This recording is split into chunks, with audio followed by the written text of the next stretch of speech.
मीरापुर गांव में एक भोला नाम का किसान रहा करता था। भोला अपने गांव के सेठ मनीराम के यहाँ खेती बाड़ी का काम करके अच्छा खासा कमा और खा रहा था। ऐसे ही कुछ दिनों बाद भोला की तबीयत बहुत खराब हो जाती है।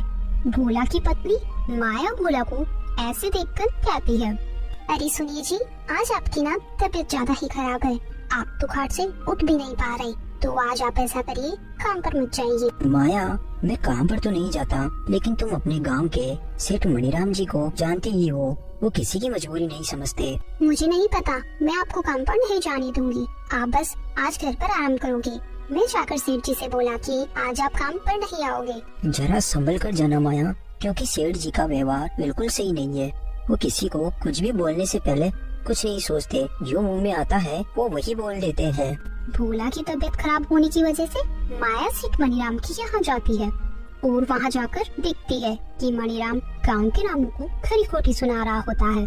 जितना तू काम करता नहीं है, उससे कई ज्यादा तो तूने नुकसान कर दिए हैं। तो मैं ऐसा करता हूँ कि तेरे इस महीने की पूरी पगार काट लेता हूँ। 2 दिन तू भूखा रहेगा तो तेरी अक्ल अपने आप ठिकाने आ जाएगी। राम राम सेठ जी, वो क्या है ना? अरे माया, तू यहाँ क्या लेने आई है?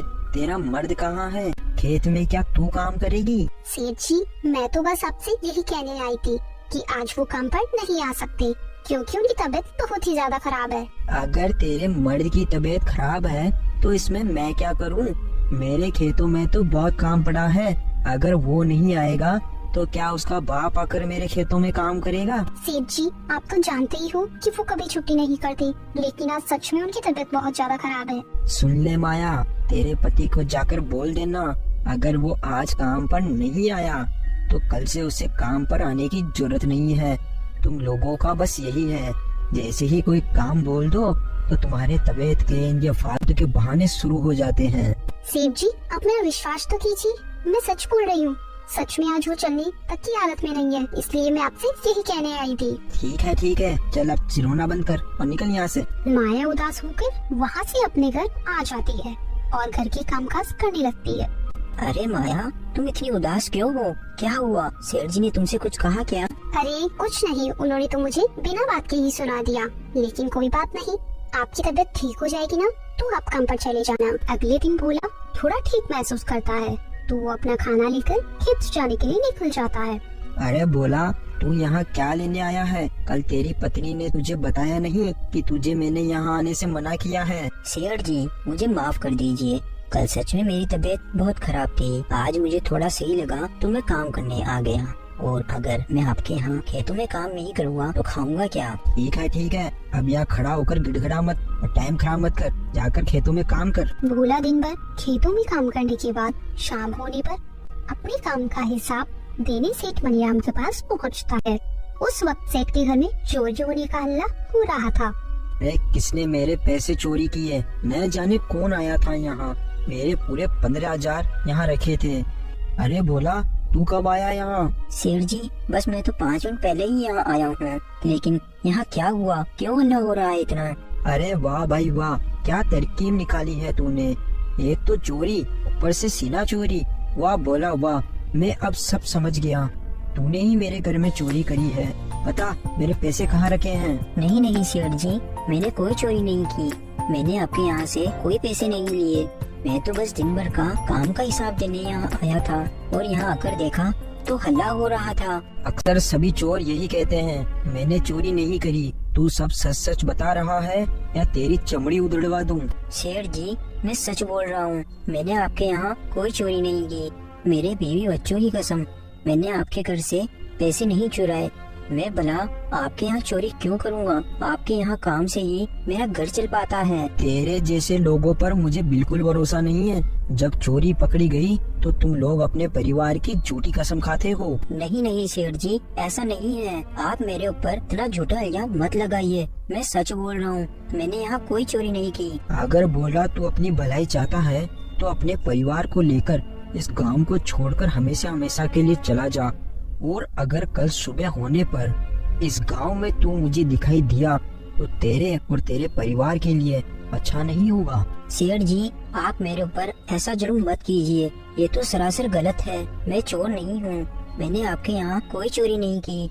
आप मेरी बात का यकीन कीजिए सेठ जी।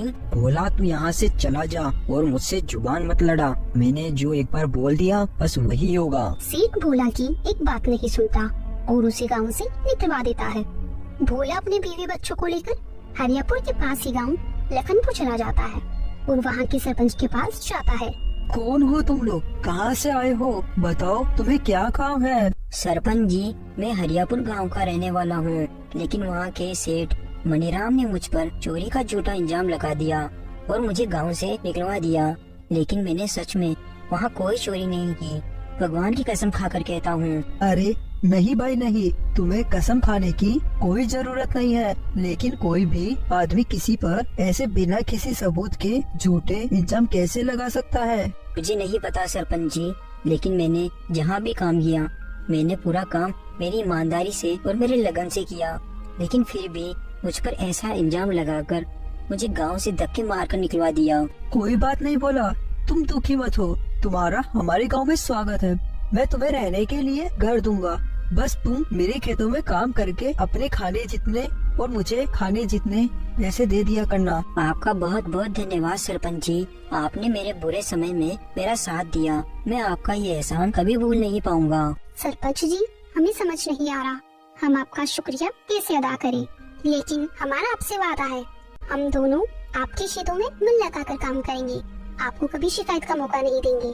अरे अरे, शुक्रिया की कोई बात नहीं है, ये तो मेरा कर्तव्य है। चलो अब मैं तुम्हें रहने की जगह और मेरा खेत दिखा देता हूँ। सरपंच भोला और उसकी पत्नी को अपने साथ अपने खेत पर ले जाता है। बोला यही अपने खेत है, अब से तुम्हें यही रहना है और यही काम करना है। ऐसा बोलकर सरपंच वहाँ से चला जाता है। फिर अगले दिन से ही भोला और उसकी पत्नी दोनों खेतों में काम करने लग जाते हैं। वो दोनों सरपंच के खेतों में बहुत मेहनत और लगन से काम करते हैं, जिसके चलते कुछ ही महीनों में खेत में काफी अच्छी फसल होती है और जिससे सरपंच को बहुत मुनाफा होता है।